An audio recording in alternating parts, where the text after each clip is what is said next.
අද අපි විශේෂ කාරණාවක් කතා කරන්නේ මේ අඩහෝරාව තුළ. ඒ තමයි මම හිතනවා බහුතරයකට මේ ප්‍රශ්නේ ඇති නැති අයත් ඉන්නවා. ඒ තමයි මේ හීන පේන එක. ස්වප්න ඵල ශාස්ත්‍රය තමයි අද කතා කරන්නේ. ඒ දැන් හීනත් සමහරවිට හීනත් ප්‍රශ්නනේ. ඒ නිසා ඒකටත් දැන් උත්තරයක් අද කතා කරනවා. හීන පේන හීන ඇත්තද බොරුද? ඊළඟට ඒවට අපි මොනවද කරන්න ඕන? හීනයක් පෙනුනම මොකද්ද කරන්න ඕන? ඊට පස්සේ ඒවට විසඳුම් මොනවද? හීන පේන්නේ නැති වෙන්න මොකද්ද කරන්න ඕන? කියලා අපි දැන් අද සාකච්ඡා කරනවා. එතකොට පින්වතුනි සිහින පේනවා කියන එක ඒක හීන පේනවා කියන එක බොරුවක්ද? නෑ, හීන පේනවා. සිහින පේනවා කියන එක අපගේ මහ බෝධිසත්වයන් වහන්සේ අපේ බුදුරජාණන් වහන්සේ බුද්ධත්වයට පත් වෙන්න කලින් දවසේ රාත්‍රියේ හීන 5ක් දැක්කා. ඒ හීන වලට කියනවා මහා සුපින කියලා. මහා සුපින කියලා කියන්නේ මොකද හීනය, මහා හීනය කියලා කියන්නේ. මහා හීනය කියලා කියන්නේ ඒ වාගේ සිහින දකින්නේ මහා පුරුෂයෝ. සාමාන්‍ය අයට පේන හීන නෙවෙයි ඒවා. ඒකයි මහා සුපින කියලා කියන්නේ. එතකොට බෝධිසත්වයන්ටත් පේනුණා. හැබැයි සම්මා සම්බුදු වුණාට පස්සේ සිහින පේන්නේ. රහතන් වහන්සේලාට සිහින පේන්නේ. ඒ කියන්නේ මේ සිහිනය කියන එක යම්කිසි කෙලෙසයක් එක්ක තමයි තියෙන්නේ. ඒ තමන්ගේ සිහියේ යම්කිසි දුර්වලතාවයක් කරහා තමයි සිහිනය කියන එක තමට එන්නේ. අපි ඒක අද කතා කරමු. නාගසේන මහරහතන් වහන්සේ විස්තර කරනවා සිහින පේන්න හේතු 6ක්. එකක් තමයි වාතය කිපීම, පිත කිපීම, සෙම කිපීම. ඒතර තුන් දොස් කිපෙනවා. අපි ඒකට කියනවා ධාතු කිපෙනවා කියලා. ඊළඟට තමන් නිතර ගැවසෙන පරිසරය අනුව තමන්ගේ අත්දැකීම් නිතර හිතන දේවල් අනුව හීන පේනවා. ඊළඟට දෙවියන් අමනුෂ්‍යයන් විසින් පෙන්වන හීන තියෙනවා. ඊළඟට පෙර නිමිති විදිහට පේන හීන තියෙනවා. ඔන්න හීන. මේ වගේ ධාතු කිපීමෙන් පේන හීන ඇත්ත වෙන්නේ නැහැ. ඒක ධාතු කිපීමක්. අපි හිතන්නකො මෙහෙම ඔන්න සෙම වැඩි වෙනකොට වතුර එනවා පේනවා. ඊළඟට ඔය වගේ වතුර ඒ සීතලට අදාළ දේවල් පේනවා. ඒකෙන් සෙම කිපිලා ඊට පස්සේ වාතය කිපුණාට පස්සේ අහසින් යනවා පේනවා. වාතය කිපුණාට පස්සේ කඳු උඩින් වැටෙනවා පේනවා.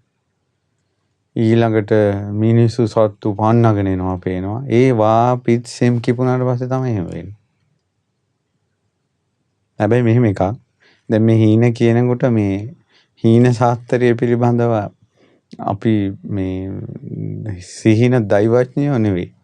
මම ওই කියන හැම එකම අටුවා පොතක තියෙනවා. මහා සුපින සූත්‍රයේ අටුවාවෙන් තමයි මම ওই කරුණු ටික ගත්තේ. නැත්නම් මට ඔය ගැන තේරුමක් නැහැ. නමුත් දන්න දේ කියලා දෙන්නේ යුතුයකමක් නෙනේ. ඊට පස්සේ මිලින්දු රාජ ප්‍රශ්නේ සිහින දැකීම පිළිබඳව විග්‍රහයක් තියෙනවා. එතනත් සෑහෙන විස්තරයක් තියෙනවා. නාගසේන මහරහතන් වහන්සේගේ විස්තරය තමයි අටුවා පොතට අරගෙන තියෙන්නේ. ඉතින් මම මේ දන්න කරුණු ටික ඇසුරෙන් මේක විස්තර කරලා දෙන්නම්. එතකොට උත්තරේ ගන්න එක ඔබට අදාළයි. මිසක් නැත්තම් මේවා කියන්නේ යනකොට මිනිස්සු නේ මං දැක්ක හීනේ මේ ආන්දරන්ට කියන්න ඕන කියලා වෙනම අසනීපයක් හදාගන්නවා. එහෙම නෙවෙයි. දැන් මේ ප්‍රශ්නෙට උත්තරයක් අපි දෙන්නේ තමන්ට ප්‍රශ්නයක් ආවට පස්සේ තමන්ට උත්තරේ හොයා ගන්න ඕන. මේ කෙනෙක්ව ලුහු බඳින්න එපා. පුජ්‍යලෙක්ව ලුහු බඳින්න එපා. තමන්ට තමන්ගේ ජීවිතයේ අභියෝග වලට මුහුණ දෙන්න ශක්තියක් හදාගන්න කියන එක තමයි අපි මේ උපදේශ වලින් දෙන්නේ. හරි. තුරවා පිත් සෙම් වලට අදාළව ඒ හීන පේනවා. තමන්ට උණ ගතිය වැඩි නම් එතකොට ඊට අදාළව ඒ කියන්නේ උණ සහලවල තියෙනකොට හීන පේනවනේ. උණ වැඩි වෙනකොට එතකොට වෛරස් උණ හැදුනට පස්සේ ඒ උණ සහලවලා තියෙද්දී හීන පේනේ වගේ අර්ථකථනය කරන්න යන්න හොඳ නෑ ඒක. ඒ හීන පේන්නේ ලෙඩේ නිසා. ඊට පස්සේ ඔපරේෂන් කරාට පස්සේ ඒ කියන්නේ මන්ට කිහිප දෙනෙක් මේ ගැන මට කියලා තියෙනවා. ඔපරේෂන් කළාට පස්සේ සිහින පේන්න ගන්නවා. ඒක වෙන්නේ වේදනාවත් එක්ක. ඒකට ඒවට අර්ථකථනයක් නෙවෙයි. ඒක ඒ වෙලාවට තේරුම් ගන්න ඕන මේ දවස්වල තියෙන ලෙඩත් එක්කයි මේ හීන පේන්නේ කියලා. හොඳට නිින්ද යන්නේ නැහැ යාට. ඊට පස්සේ අත්දැකීම් විදිහට කියන්නේ නිතර තමන් යම් කටයුත්තක යෙදෙනවා හිතනවා. දැන් අපි කියමුකෝ ඔය තරුණ දුවෙක් හරි පුතෙක් හරි නිතර කාම නිස්ෘත හැඟීම් එක වාසය කරනකොට හීනෙන් ඒවා පේනවා. එතකොට ඒවට හීන පලාපල බලන්න එක නෙවෙයි තියෙන්නේ මේ දවස්වල මං හිතන ඒවා තමයි පේන්නේ කියලා. මම දන්න කොන්දොස්තර මහත්තයෙක් හිටියා රෑ හීනෙන් මේ කියවනවා මේ මොකද්ද පිටිපස්සට යන්න කො මෙහෙට එන්න ඉඩ දෙන්න මේ හීනෙනුත් එයා ඉන්නේ බස් එකේ. පුදුම කර්මයක් මුළු දවසේමත් බස් එකේ ඇවිල්ලා නිදාගත්තට පස්සේ තේ මනුස්සයා හීනෙනුත් බස් එකේ. එතකොට අර නිතර යමක යෙදීම නිසා පේන්නේ. එතකොට ඒක බස් එකේ ඒවා පේනුණා කියලා ඒවට සිහින පලාපල තෝරන්නේ. ඒකට වෙන්නේ නිතර හිතන දේවල් පේනවා. ඔය දරුවෝ ගැන නිතර අම්මලා හිතනවා. ඒතකොට දරුවෝ හීනෙන් පේනවා. ඊට පස්සේ ඔය වගේ දේවල් වෙනවා. එතකොට තේරුම් ගන්න ඕනේ නිතර හිතන නිසා ඒවා පේන්නේ කියලා. ඊට පස්සේ තව තියෙනවා දෙවියන් විසින් පෙන්නනවා. දෙවියන් අමනුෂ්‍යයන් විසින් පෙන්නන දැන් අර නිතර පෙන්නන ඒවටත් හීන පලාපල බලන්නේ. දෙවියන් අමනුෂ්‍යයන් පෙන්නන ඒවා හරියන්න පුළුවන් වරදින්න පුළුවන්. එයාට ඊට කැමති දෙවියෝ ඉන්නවා නම් පෙන්නනවා. එයාට තරහ අයත් පෙන්නනවා. එයා අමාරුව වටන්න. ඒ කියන්නේ එයා ඊට පස්සේ හීනේ දැක්කට පස්සේ කලබල වෙනවා. ප්‍රතිකර්ම හොයා දුවනවා. අන්නේ රස්තියාදුව කරවන්න අර යාට හීන පෙන්නනවා. එයාට හදි වුණියන් කැවුනා කියලා පෙන්නනවා. කවුරු හරි වුණියන් කළා කියලා පෙන්නනවා. කවුරු හරි මරන්න සැලසුම් කරනවා කියලා පෙන්නනවා. නැති අරුබුද හදනවා. ඊට පස්සේ මම එහෙම කතාවක් කියන්නම් උදාහරණයකට. මේක ජනශ්‍රුති වල තියෙන්නේ. ওই පැරණි කතාවල තියෙනවා. ඔය එක හාමුදුරුවෝ නමක් අනුවර යුගයේ එක හාමුදුරුවෝ නමක් මේ පන්සල් හදන්න ලොකු ගහක් කැපුවා. ඒ ගහේ දෙවියා කෝප වුණා. කෝප වෙලා දෙවියා කල්පනා කරලා හිටපන් උඹට මන් දෙන්නම් වැඩි කියලා. ඊට පස්සේ දවසකින් දෙකකින් ඒ හාමුදුරන්ට වෙන්න තියෙන වැඩක්ම හීනෙන් පෙනිලා කිව්වා ඔබට මෙහෙම වෙනවා කියලා. ඉෂ්ට දේවතාවෙක් විදිහට. තවත් දෙක තුනකින් බැලුවා හරියට මේක වුණානේ. ඊළඟ තව හීනයක් පෙන්නවා. තව මෙහෙම වෙනවා කියලා. ඒකත් හරි ගියා. ඔය විදිහට හීන 3-4ක් පෙන්නවා තිත්තටම හරි. හීනෙන් පෙරුණොත් ඒක වෙනවම තමයි. ඔන්න ඔය අරුබුදේ බහුතරයකට තියෙනවා. සමහර අයට වෙන්න කලින් හීනෙන් පේනවා. ඒතකොට හීනෙන් පෙනිච්ච ගමන් මෙයා අනිවාර්යෙන් ඒක අත්දකිනවා. ඇත්තටම හීනෙන් පෙනුනා ඒ වගේම වෙනවා. කාලයක් ගියට පස්සේ එයා හීනේ විශ්වාස කරනවා. ඒ කියන්නේ එයාගේ ජීවිතේ තීරණාත්මක සාධකේ කරගන්නවා හීන කියන එක. ඒතකොට හීන බල ඉන්නවා. අංජනම බලනවා වගේ හීන බල ඉන්නවා. ඊට පස්සේ ඔහොම ගිහිලා අන්න හීනෙන් පෙනුනා ඔබගේ රටේ රජුරෝ දවස් 7කින් අනිවාර්යෙන් මැරෙනවා කියලා. ඊට පස්සේ දැන් ඒ නිසා මේක රජතුමාට දන්වන්න. මේ රජතුමා මැරෙනවාමයි කියලා. ඊට පස්සේ මෙතෙක් පෙනිච්ච හීන හරියට 100%ක් හරි ගියානේ. ඊට පස්සේ රජුරවන්ට ගිහිල්ලා කිව්වා රාජසිංහ රජුරු හරි කවුරු හරි ලොකුවට බුද්ධ ශාසනය ගැන පැහැදීමක් නැතුව අඩමාන හිටපු චරිත ඉඳලා තියෙනවා. ඉතින් එයාට ඇවිල්ලා ආන්දරෝ කෙලින්ම කිව්වා. එයා කුපිත වුණා. කුපිත වෙලා කිව්වා හරි බලමු. මම මැරුණොත් හරි මැරුණ නැතුව හිටියොත් උඹ ඉවරයි කිව්වා හාමුදුරන් කිව්වා. තමන්ව නැතනවා කිව්වා. ඒ රජ කෙනෙක්ගේ මරණය ගැන කියන්නේ. ඊට පස්සේ දැන් ආයෙත් හීනෙන් කිල්ලලා තිනවා බය වෙන්න එපා අනිවාර්යෙන් මැරෙනවා. ඉතින් මෙයා හරි හාමුදුරුවෝ හරි සතුටින් ඉන්නවා. අද දවසේ රජුරෝ මැරුණේ 8 වෙනිදා උදේම කුදලාගෙන ඇවිල්ලා හාමුදුරන්ගේ බෙල්ල කපලා දැම්මා. අප්පුඩි ගගා hina වුණා මනුස්සයා. කොහොමද හීනෙන් දුන්න ගේම? ඒ නිසා මේ Tamanට හිත කැමති ඒයත් පෙන්නනවා කියනවා, අහිත කැමති ඒයත් පෙන්නනවා කියනවා. මට මොන ගිහිලා තියෙන එහෙම අය. ඒ කියන්නේ යම් අත්දැකීම් තියෙනවා. ඒ තමයි යමක් වෙන්න කලින් හීනෙන් පේනවා යාට. ඒකට එහෙම පේනවා නම් අනිවාර්යයෙන්ම එයාගේ පිටිපස්සේ යම් බලවේගයක් තියෙනවා. ඒකට ඒ බලවේගය කවුද? එයා හොඳ කෙනෙක්ද නරක කෙනෙක්ද? එයා අපි කොයි දිශාවටද ගෙනියන්න හදන්නේ? මේ නිමිති පෙන්න හීන පෙන්න අපි කොයි දිශාවටද ගෙනියන්න හදන්නේ? ඉතින් ඒව ගැන තමන් විසඳුමක් හොයා ගන්න ඕන. කොහොමද ඒවට විසඳුම හොයන්නේ? නිතර පිරිස් සජ්ජහනා කිරීම, පින්පව් විශ්වාස කිරීම, කර්මඵල විශ්වාස කිරීම, සීනෙන් පෙනුණා හෝ නැතුණා හෝ අපි කරපු දේවල් අපිට විපාක දෙනවා. අනිත හීනෙන් මොනවා නරක වුණත් පෙනුණත් අපි කරන්නේ හොඳ දේවල් නම්, යහපත් දේවල් නම් අපේ ජීවිතේට මුහුණ දෙන්න සිද්ධ වෙනවා. අනිතේ තව 6 වෙනි කාරණාව තමයි සිහින පේන මේ නිමිත්තක් වශයෙන්. ඒක අපිට පේනවා නිමිත්තක් විදිහට. ඒතර මිලිඳු රජුරු අහනවා දැන් හීනයක් පේනකොට අපි හීනේ බලන්න යනවද හිතෙන්? එහෙම නැත්තම් ඒක කොහොමද අපිට පේන්නේ කියලා අහනවා. ඊට පස්සේ කියනවා නාගසේන මහරහතන් වහන්සේ අහනවා රජතුමනි කණ්ණාඩිය රූපයක් ළඟට යනවද? රූපයක් කණ්ණාඩියක් ඉස්සරහට ආවට පස්සේ කණ්ණාඩියෙන් රූපේ පේනවද? ඊට පස්සේ කියනවා ස්වාමීනි නාගසේනයන් වහන්සේ කණ්ණාඩිය රූපේ ළඟට යන්නේ නැහැ. කණ්ණාඩියේ ඉස්සරහට මොනවා හරි රූපයක් ආවොත් කණ්ණාඩියෙන් රූපේ පේනවා. ආන්න ඒ වගේ තමයි රජතුමනි හිතට යමක් දිස්සුනොත් ඒක සීනියක් විදියට පේනවා. මිසක් හීනේ හොයාගෙන හිත යන්නේ නැහැ.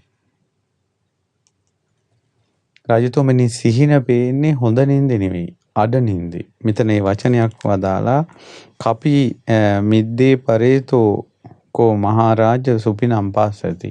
කපි නින්දේ වඳුරු නින්දේදී තමයි හීන පේන්නේ. කියන්නේ නින්ද යනවා හැරෙනවා.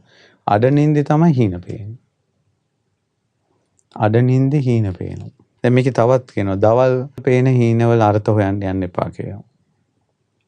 නිදාගත්ත ගමන් පේන හීනවල අර්ථ හොයන්න යන්න එපා කියනවා.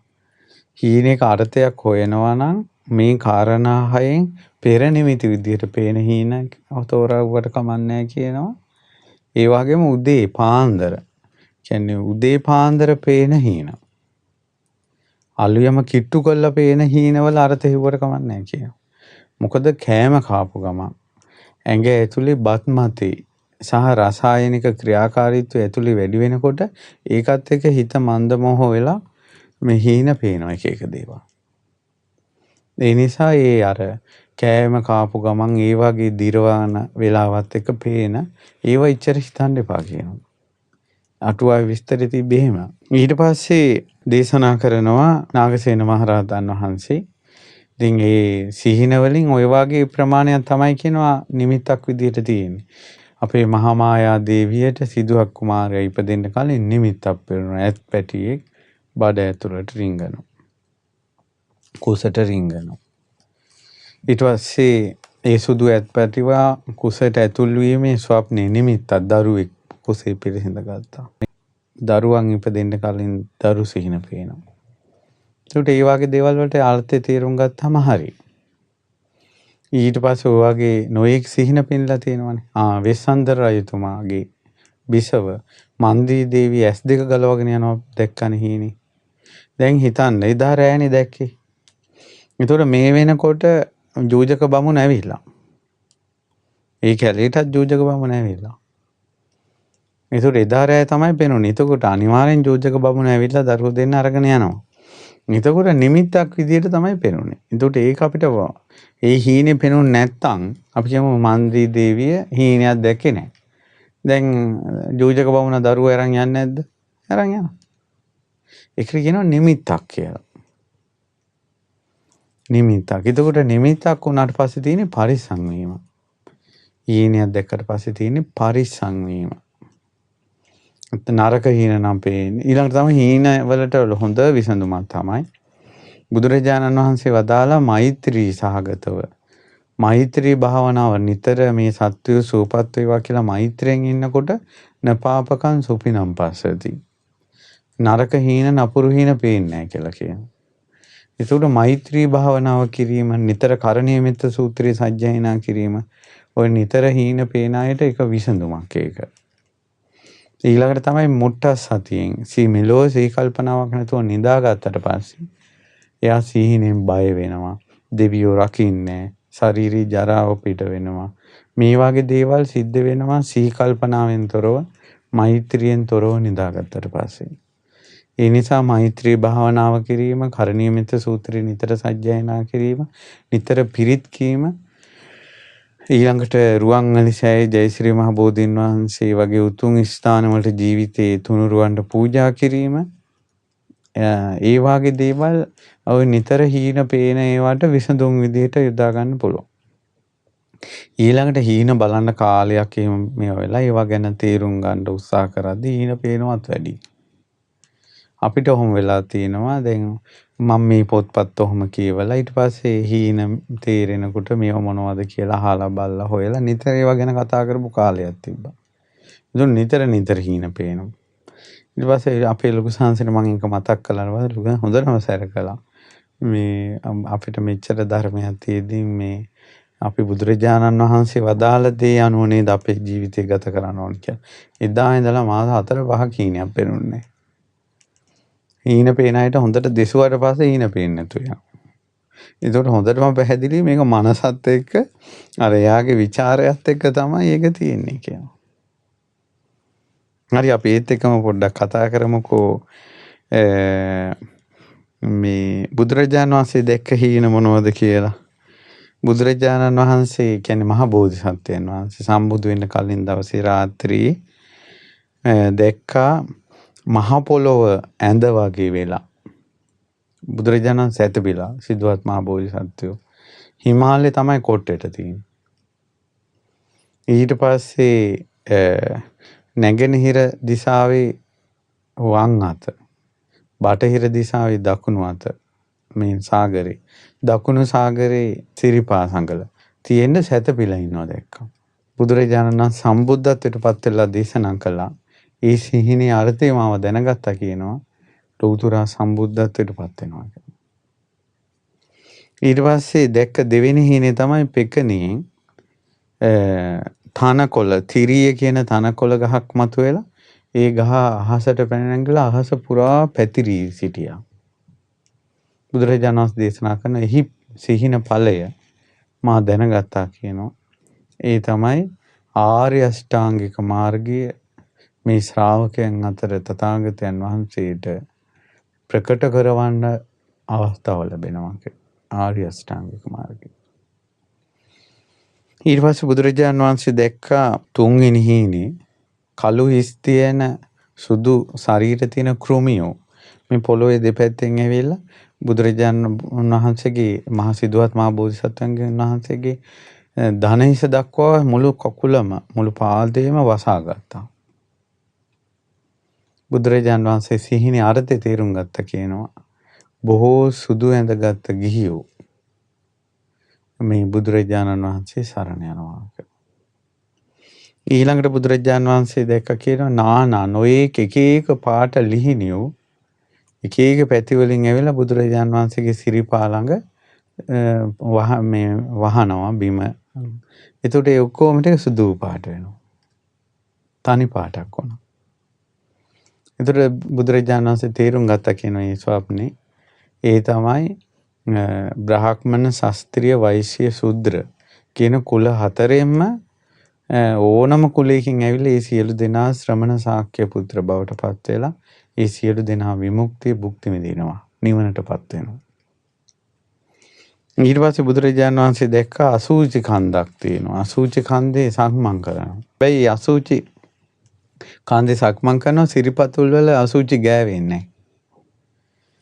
එහි අර්ථය තේරුම් ගත්ත කෙනා භාග්‍යතුන් වහන්සේට බොහෝ ලාභ සත්කාර කීර්ති ප්‍රශංසා බුදුරජාණන් වහන්සේට පහළ වෙනවා. නමුත් ඒ කිසිවකට ඇලෙන්නේ නැතුව බුදුරජාණන් වහන්සේ වාසය කරනවා. බලන්න ලාභ සත්කාර කීර්ති ප්‍රශංසා වැඳුම් පිදුම් ඉදුම් හිටුම් දාන මාන විහෙර විහාර ඒව හැදෙන එක බුදුරජාණන් වහන්සේ උපම හීනෙනොත් දැකේ අසූචි කන්දක් වගේ. එහිද ඇලෙන්නේ නැතුව වාසය කරනවා. ඊට පස්සේ මේ විදිහට සිහින 5ක් මහ බෝධිසත්වයන්ට පෙනුණා කියනවා. ඉතින් ඔය වගේ උතුම් හිණ දැන් කොසල් මහ රජුරෝ සිහින 16ක් දැක්කා.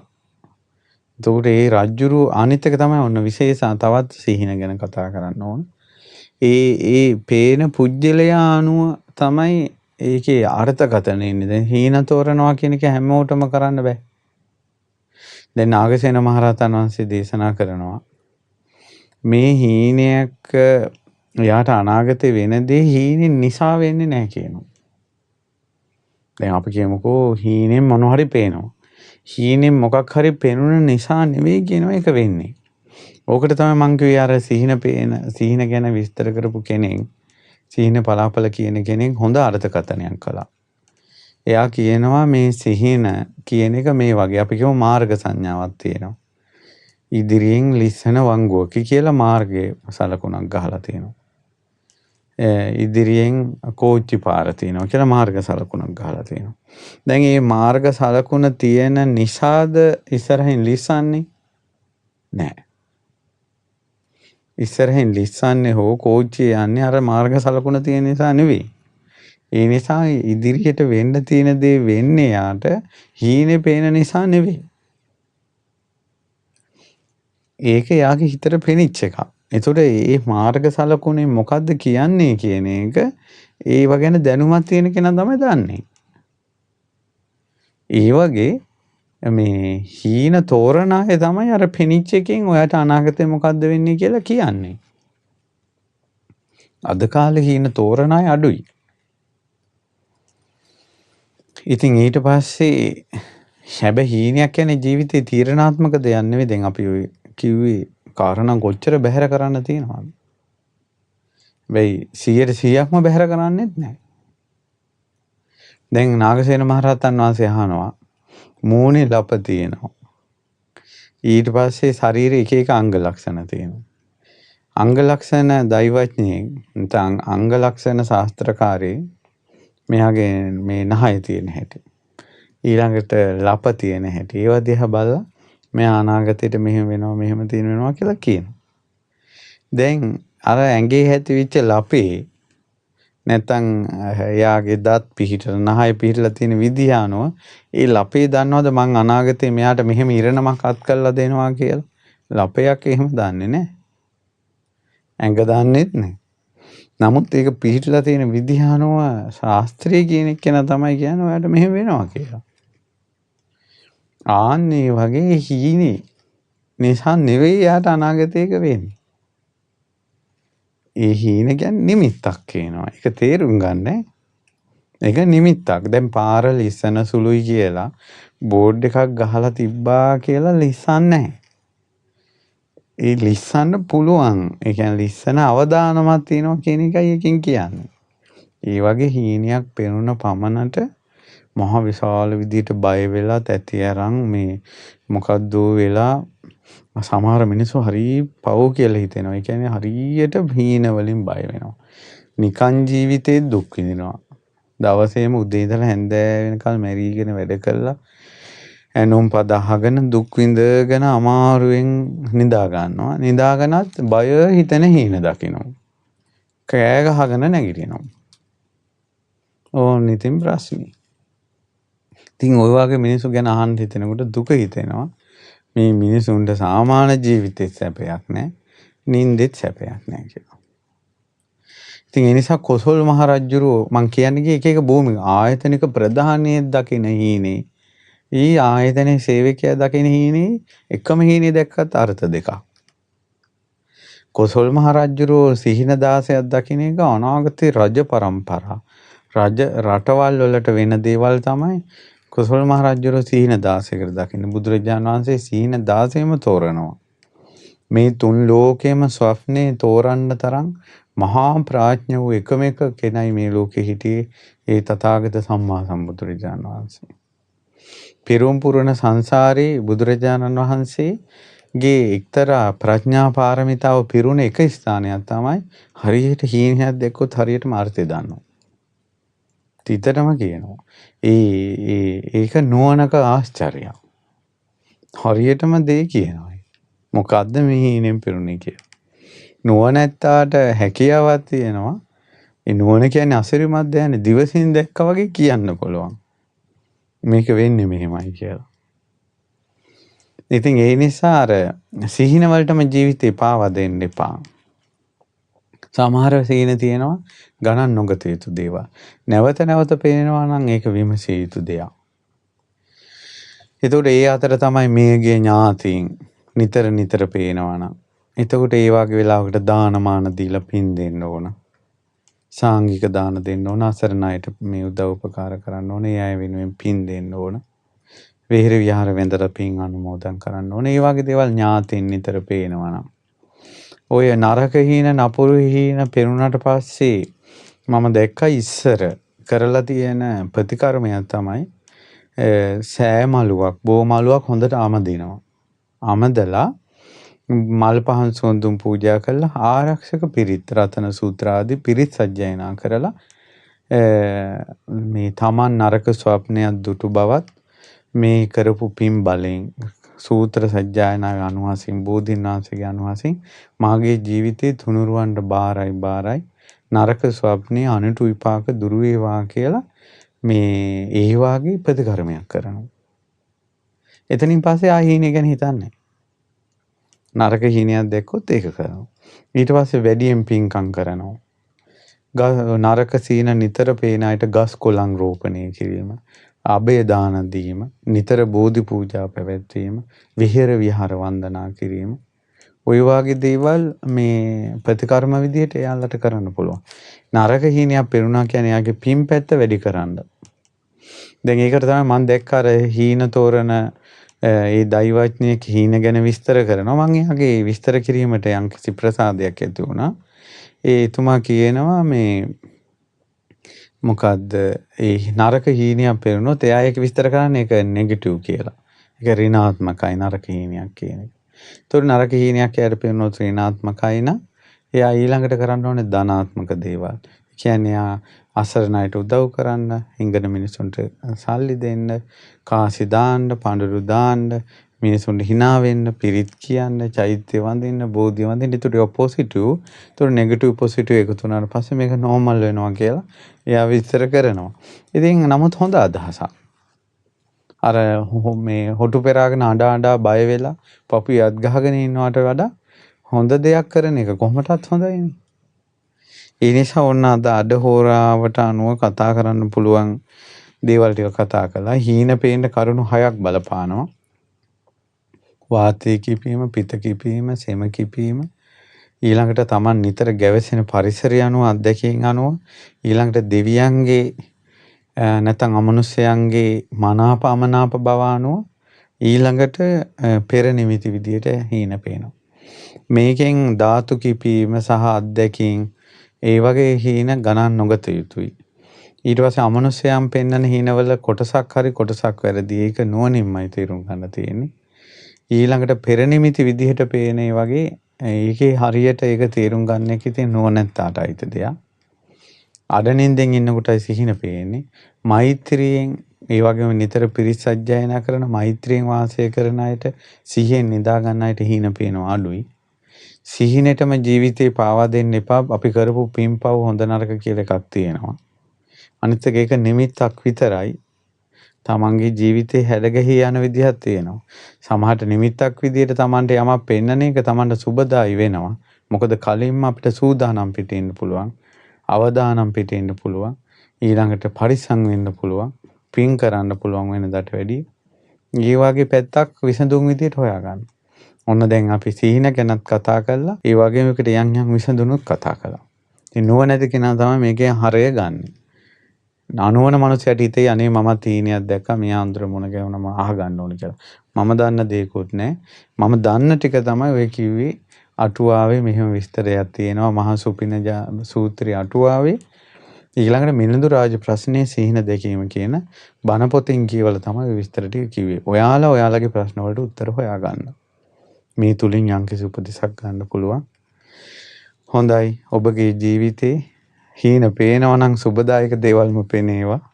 ඒ වගේම ඔයාලගේ ජීවිතේ ගැටලු අරුබුද සංසිඳව ගන්න වාසනාව ලැබේවා. බුද්ධ ශාසනය පිහිට ලැබේවා.